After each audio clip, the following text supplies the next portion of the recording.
How to fix Play Store not working in Poco X8 Pro. First of all, clear cache and data. Open setting now. In settings, scroll down, click on apps.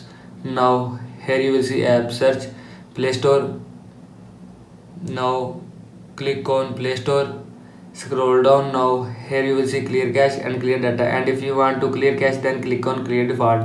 After click on create default, Play Store will be clear cache from your phone. And if you want to clear data, then click on clear data. After click on clear data, Play Store data will be clear from your phone. Now go back.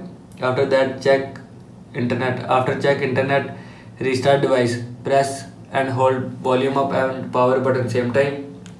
Now here you will see two options, power off or reboot.